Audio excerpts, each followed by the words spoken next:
Bismillahirrahmanirrahim. Assalamualaikum warahmatullahi wabarakatuh. Alhamdulillahirabbil alamin. Wassalatu wassalamu ala asyrafil anbiya'i wal mursalin wa ala alihi wa sahbihi ajma'in. Amma ba'd. Ikhwatal Islam rahimakumullah. Kembali kita senantiasa memuji Allah Subhanahu wa taala dan bersyukur kepadanya atas segala limpahan rahmat dan hidayahnya sehingga pada pagi menjelang siang hari ini di hari Ahad kita masih diberikan nikmat kesehatan dan kesempatan untuk bersua kembali di ruang Zoom ini. Salawat dan salam senantiasa tercurahkan kepada junjungan kita Nabiullah Muhammad SAW serta keluarga dan para sahabatnya, para pengikutnya yang tetap setia berpegang teguh kepada sunnah-sunnah beliau dan para sahabatnya hingga hari kiamat kelak. Amin ya rabbal alamin. Ikhwatul Islam rahimakumullah. Insyaallah pada hari ini kita melanjutkan pembahasan kita tentang tazkiyatun nufus, yaitu penyucian jiwa yang kita bahas dari kitab Mukhtasar Minhajul Qasidin yang ditulis oleh Al-Imam Ibnu Qudamah Al-Maqdisi rahimahullahu taala. Kita sampai pada satu pembahasan tentang keutamaan bekerja dan motivasi untuk kita bekerja mencari nafkah. Ya, sebelumnya kami sudah menyebutkan di pertemuan yang lalu atau pekan yang lalu kami sudah menyebutkan beberapa ayat tentang keutamaan atau ya keutamaan di siang hari, bahwasanya di siang hari itu adalah waktu kita mencari nafkah. Ya, siang hari itu merupakan salah satu nikmat Allah karena kita di siang hari itu atau di pagi hari itu sebelum datangnya malam kita gunakan untuk mencari nafkah. Ya, baiklah kita lanjutkan pembahasan ini tentang keutamaan mencari nafkah atau bekerja untuk mencari nafkah, yaitu terdapat dalam hadis Rasulullah Shallallahu Alaihi Wasallam. Ya, beliau bersabda, "Thalabul halal jihadun." Ya, Nabi bersabda mencari harta yang halal atau mencari nafkah yang halal dengan bekerja tentunya itu adalah bagian daripada jihad. Ia merupakan jihad di jalan Allah Subhanahu wa taala. Ya, jadi eh, yakin dan yakinlah bahwasanya kita bercapek-capek bekerja mencari nafkah untuk kepentingan diri kita dan keluarga, maka itu merupakan jihad di jalan Allah Subhanahu wa taala. Kemudian disebutkan dalam hadis yang lain, Nabi bersabda, "Innallaha la yuhibbul 'abda al-muhtarifa." Sesungguhnya Allah Subhanahu wa taala mencintai hamba yang bekerja. Ya.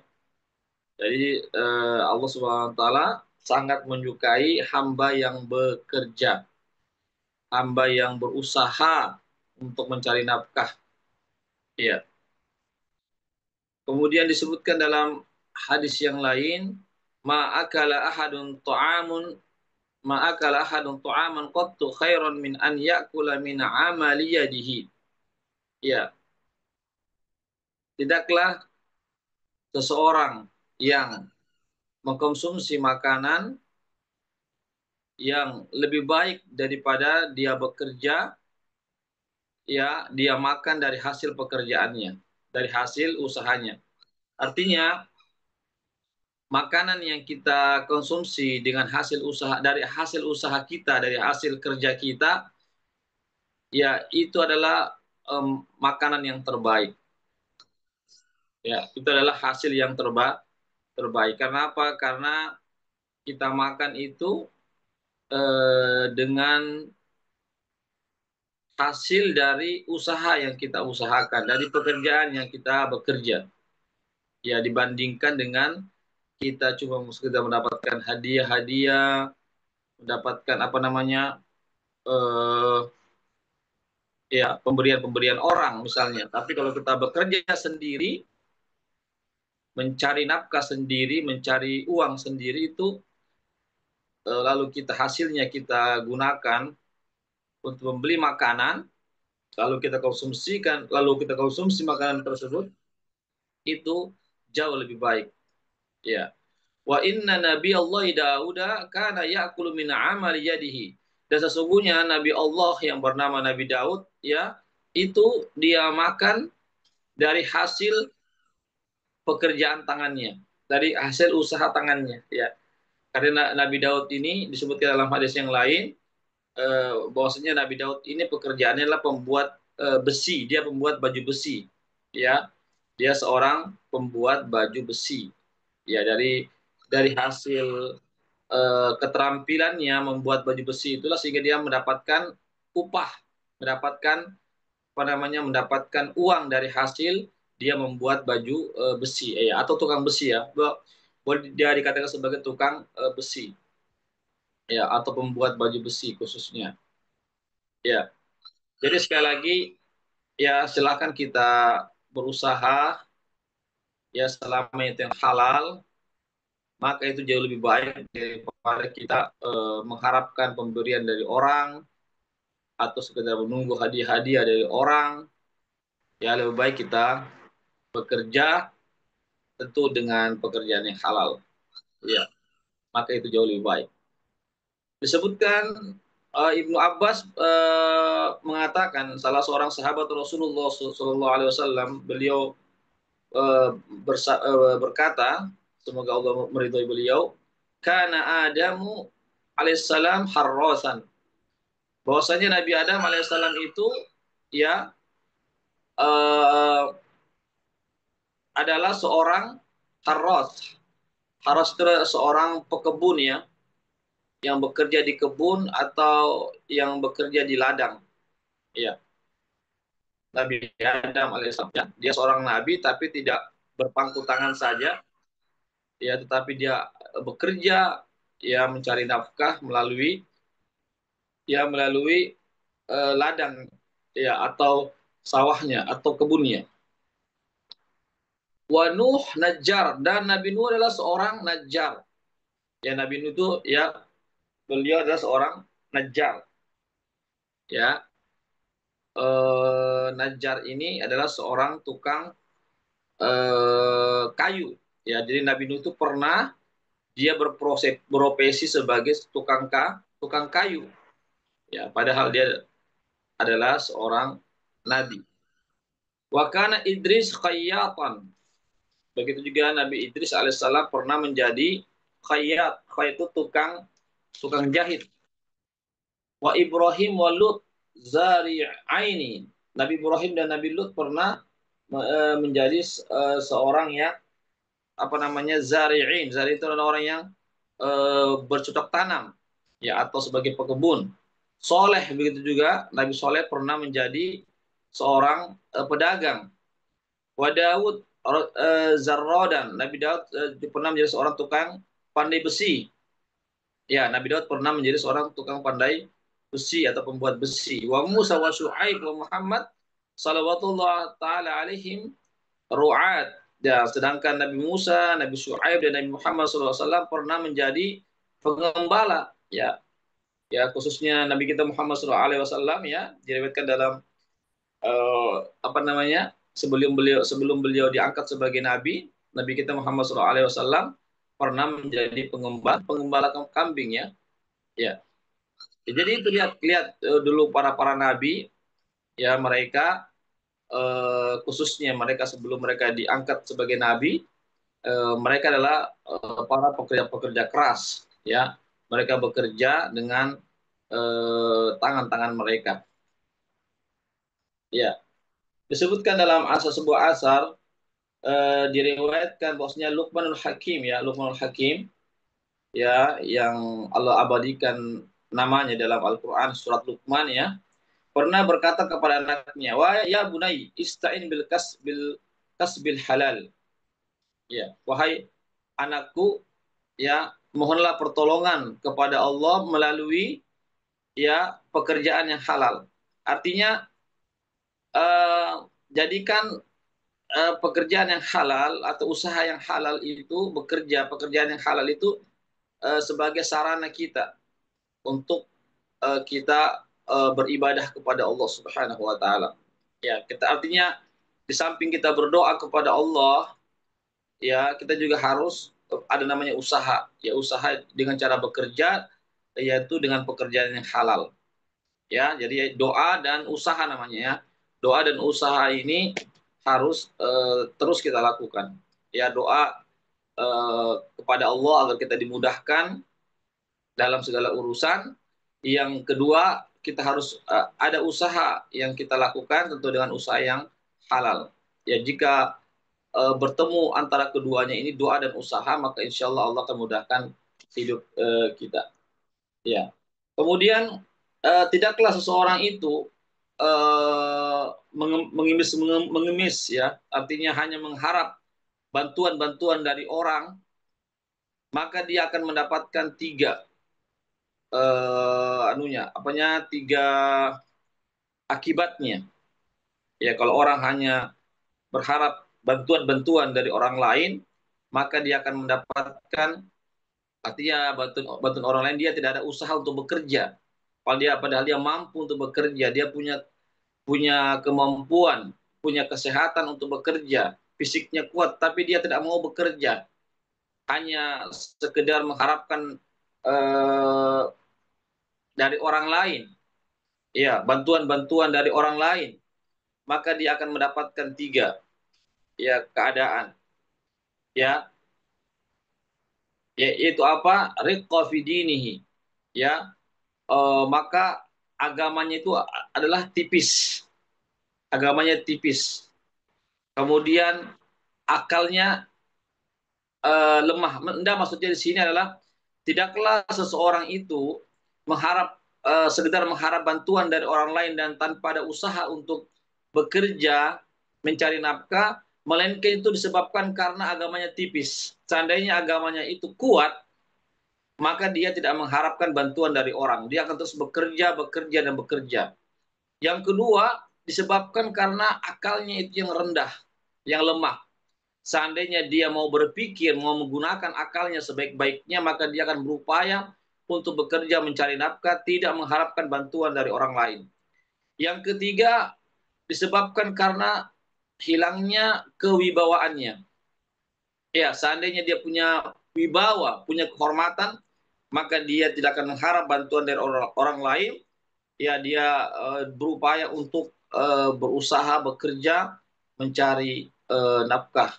Ya, ikhwatal Islam, azakullah. Jadi sekali lagi, jangan sampai kita menjadi orang yang memelas kepada orang lain, meminta-minta kepada orang lain, padahal kita mampu untuk bekerja dan berusaha. Ya, gunakan potensi kita, gunakan keilmuan kita, kegunaan fisik kita, kemampuan kita, ya kesehatan kita untuk bekerja selama itu pekerjaan yang halal. Ya, selama itu pekerjaan yang halal, maka insya Allah Allah akan mudahkan. Tapi jangan lupa kita terus berdoa dan bertawakal kepada Allah Subhanahu wa taala. Pernah dikatakan, ya Imam Ahmad pernah ditanya tentang seseorang yang duduk di rumahnya atau duduk di masjid, ya, lalu dia berkata, saya tidak mau bekerja sampai ya rezeki itu datang kepada aku. Artinya saya tidak mau bekerja, saya hanya menunggu saja rezeki datang kepada aku, datang ke rumahku, rezeki datang kepada aku. Apa kata Ahmad? Maka ini adalah orang yang bodoh. Ya, artinya orang yang cuma sekedar menunggu rezeki datang ke rumahnya, meskipun dia sibuk beribadah di rumahnya, meskipun dia sibuk beribadah di masjid, ya, tetapi dia tidak ada upaya untuk mencari rezeki keluar rumah untuk bekerja, maka kata Imam Ahmad ini adalah orang yang bodoh, orang yang tidak paham ilmu. Ya, lalu beliau mengatakan, tidakkah orang itu mendengarkan sabda Rasulullah SAW, Inna Allah ja'ala rizki tahta zilli rumhi. Ya, sesungguhnya Allah telah menjadikan rezekiku di bawah kilatan tombakku ini. Ya, artinya apa? Artinya rezeki itu harus diupayakan. Sebagaimana Nabi berjihad fisabilillah. Ya, jihad itu juga merupakan usaha ya. Karena kalau kita berjihad juga, kalau kita menang, maka kita mendapatkan harta rampasan. Itu juga bagian daripada usaha. Sebagaimana Nabi mengatakan, sesungguhnya Allah menjadikan rezeki itu di bawah kilatan atau di bawah naungan tombakku ini, tombakku yang saya gunakan untuk berjihad di jalan Allah Subhanahu wa taala. Artinya rezeki ini jangan kita tunggu-tunggu tanpa adanya usaha. Meskipun kita sibuk beribadah, tetapi kita harus juga memperhatikan rezeki kita. Artinya harus kita punya usaha untuk keluar rumah, tinggalkan masjid. Jangan sampai kita terus-terus beribadah di masjid, terus beribadah di rumah, terus tidak mau keluar rumah dengan harapan Allah memberikan rezeki kepada kita. Ada orang yang datang ke rumah kita memberikan rezeki. Bukan itu cara yang dibenarkan. Cara yang dibenarkan adalah silakan kita beribadah sebanyak-banyaknya di rumah kita, di masjid, kita berdoa dan seterusnya. Tetapi ada juga waktu-waktu kita mencari rezeki. Ada waktu-waktu kita untuk bekerja. Ya, sebagaimana tawakalnya burung, Nabi pernah bersabda tentang bagaimana tawakalnya seekor burung, ya atau burung-burung itu, ya. Burung-burung itu disebutkan mereka keluar dari sangkarnya kata Nabi, takdu khimasa wa tarhu bitona. Jadi burung-burung itu mereka itu tawakalnya kepada Allah tinggi sekali. Tetapi para burung itu tidak meninggalkan namanya usaha. Kenapa? Karena burung itu takdu khimason, dia keluar dari sangkarnya di pagi hari dalam keadaan perutnya kosong, dalam keadaan lapar, lalu dia kembali lagi ke sangkarnya di sore hari dalam keadaan wataruhu bitona, kata Nabi, dan dalam keadaan dia sudah kenyang perutnya. Jadi tawakalnya burung itu bukan berarti burung itu cuma sekedar di sangkarnya saja menunggu ada hewan yang lain memberikan makanan kepadanya atau ada makhluk lain yang membawakan makanan kepadanya. Tidak. Tapi burung itu justru dia meninggalkan, tawakalnya adalah dia meninggalkan tempat sarangnya itu, dia mencari keluar, mencari makanan, terbang kemana-mana mencari makanan, dan kembali ke sore hari dalam keadaan kenyang perutnya. Itulah tawakal yang sebenarnya. Ya, jadi kita juga begitu. Jangan kita tinggal saya di rumah terus, tinggal saya di masjid terus kita beribadah misalnya. Dengan harapan kita berdoa agar Allah turunkan makanan atau Allah ketuk hati seseorang untuk membawakan makanan. Bukan berarti kita menafikan namanya doa. Ya silakan kita berdoa. Ya, doa itulah senjatanya orang beriman. Tetapi jangan sampai kita menafikan namanya usaha, bekerja, mencari nafkah. Kita harus tinggalkan rumah kita. Kita sebagai pegawai, pegawai negeri atau pegawai swasta, ya kita tinggalkan rumah kita, keluarga kita pergi dari pagi jam 7, jam 8 kita pulang di sore hari. Itu yang diharapkan, ya. Atau kita sebagai seorang pengusaha misalnya, kita harus banting tulang, peras keringat, kita berpikir, atau seorang penjual misalnya di pasar-pasar, ya itu harus kita upayakan. Jangan hanya sekedar kita mengharapkan rezeki turun dari langit, meskipun kita sibuk beribadah kepada Allah Subhanahu wa taala, tetapi tidak ada upaya untuk mencari nafkah, tidak ada usaha, tidak ada tidak ada keinginan untuk bekerja. Itu bukan itu yang diinginkan dalam Islam. Disebutkan bahwasanya para sahabat Rasulullah SAW adalah para pedagang. Ya, para sahabat Nabi itu banyak pedagang. Ya, ya, ada yang berdagang di daratan, ada yang berdagang di lautan, di laut, ya, ada yang bekerja sebagai pekerja pekebun kurma, ya, dan mereka ini adalah panutan kita, para sahabat Nabi. Kalau kita berbicara tentang siapa orang yang paling bertakwa setelah para nabi, ya, adalah para sahabat Rasulullah SAW. para sahabat Rasulullah SAW adalah orang yang paling bertakwa, orang yang paling kuat ibadahnya, orang yang paling tinggi tawakalnya, orang yang paling baik ibadahnya insya Allah. Ya karena para sahabat adalah orang-orang yang dijamin masuk surga oleh Allah Subhanahu wa taala. Tetapi mereka tidak meninggalkan namanya bekerja, tidak meninggalkan namanya usaha mencari nafkah untuk diri dan keluarganya. Mereka ada sebagai pedagang, sebagai pekebun, sebagai penjual di pasar dan lain-lain. Ya, tapi mereka tetap beribadah kepada Allah, tetap mereka ada namanya usaha untuk belajar ilmu agama, mendengarkan sabda-sabda Nabi, belajar dengan Nabi, ya, tetapi mereka tetap mencari namanya nafkah, mencari atau bekerja dengan pekerjaan yang halal. Ikhwatal Islam, azakumullah. Di sini ada perkataan salah seorang ulama namanya Abu Sulaiman Ad-Darani, ya salah ulama terdahulu. Beliau mengatakan laisa al-ibadatu indana an tusaffa anta sufa qadamaika wa ghairuka yat'abu laka. Beliau mengatakan bahwasanya ibadah itu menurut kami bukanlah sekedar engkau sholat berdiri melaksanakan sholat lalu orang lain capek mencarikan nafkah untukmu. Bukan itu ibadah. Ya, menurut beliau, ya, bukan itu ibadah yang hakiki yang sebenarnya yang ya kamu sekedar sholat lalu orang lain yang carikan nafkah untukmu. Kamu sibuk beribadah di rumah atau di masjid dari pagi sampai sore misalnya, sampai malam misalnya, terus menerus begitu lalu orang lain capek mencarikan nafkah untukmu. Itu bukan itulah ibadah yang sebenarnya. Ibadah yang sebenarnya ya engkau beribadah kepada Allah tetapi tidak engkau melupakan untuk mencari nafkah. Itulah ibadah yang sebenarnya. Ya. Oleh karena itu kata beliau, walakin ibda birogifaika. Ya, akan tetapi hendaklah engkau mencari dulu nafkah ya sekedarnya, seadanya ya meskipun cuma mendapatkan dua potong roti saja ya, lalu setelah itu engkau beribadah kepada Allah Subhanahu wa taala. Jadi itu. Jadi intinya adalah sebagaimana waktu siang ini adalah waktu kita bekerja dari pagi sampai sore misalnya ya kita gunakan untuk untuk bekerja mencari nafkah meskipun barangkali yang kita dapat cuma beberapa saja berapa rupiah saja tetapi dari hasil yang halal itu adalah jauh lebih baik daripada kita mengharap bantuan orang lain meskipun kita sibuk beribadah kepada Allah Subhanahu wa taala.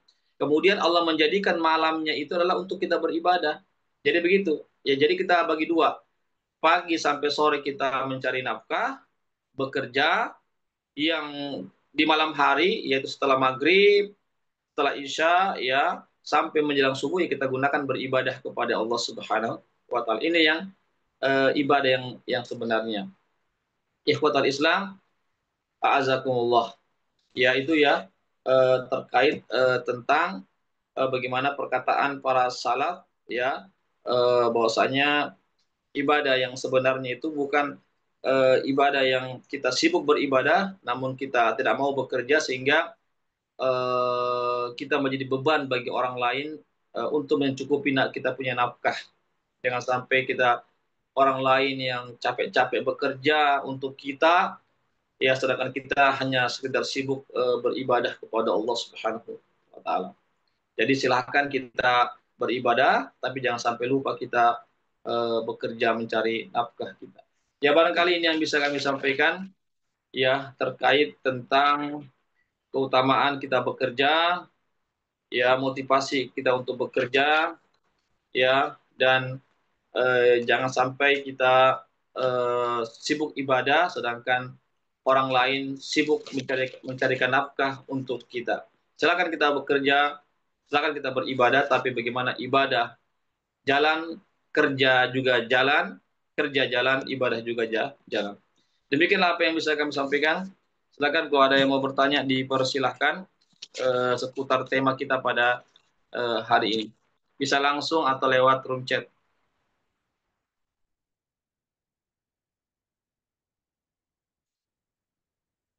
Ya, ada yang mau bertanya? Silakan.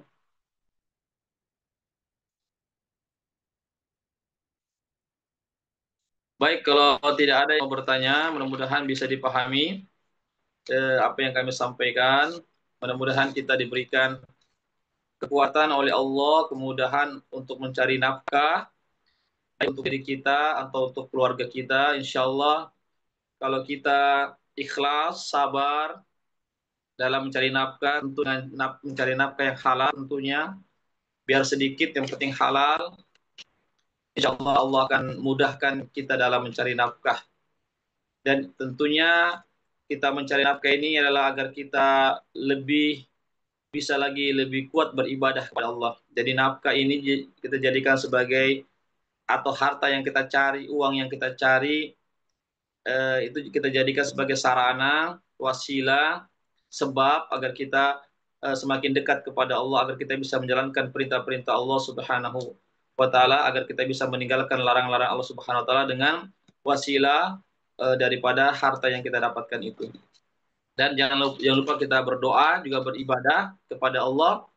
Jangan sampai kita disibukkan dengan pekerjaan, sedangkan kita lupa untuk berdoa, lupa untuk bertawakal kepada Allah, lupa untuk menyerahkan diri kita kepada Allah. Jadi setelah kita berusaha, kita bertawakal kepada Allah, sebagaimana tawakalnya burung, ya, dia keluar rumahnya mencari makanan, ya, di pagi hari dia dalam keadaan lapar, keluar dia pas pulang di sore hari dalam keadaan dia sudah kenyang perutnya. Semoga Allah Subhanahu wa taala memberikan kepada kita semua rezeki-rezeki yang halal, dimudahkan kita mencari rezeki, dan jadikanlah itu sebagai wasilah agar kita lebih kuat lagi untuk beribadah kepada Allah Subhanahu wa taala. Dan yakinlah bahwasanya pekerjaan yang kita lakukan itu juga merupakan bagian daripada ibadah.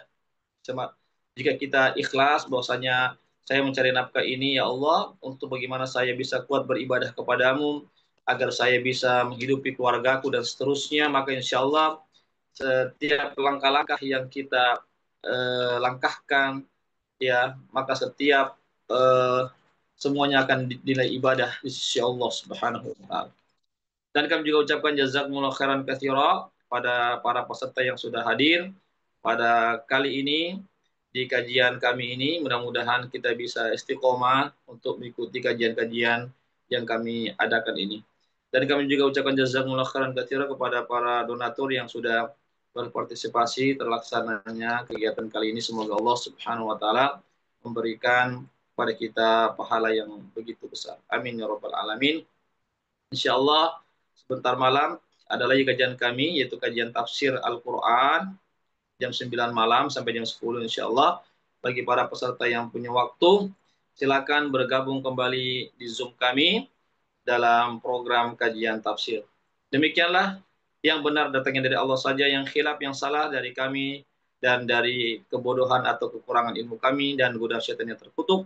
Saya mohon ampun kepada Allah dan saya mohon maaf kepada para peserta sekalian. Kami akhiri kajian kami dengan membaca doa penutup majelis. Subhanakallahumma wa bihamdik, asyhadu an la ilaha illa anta, astaghfiruka wa atubu ilaik. Wassalamualaikum warahmatullahi wabarakatuh.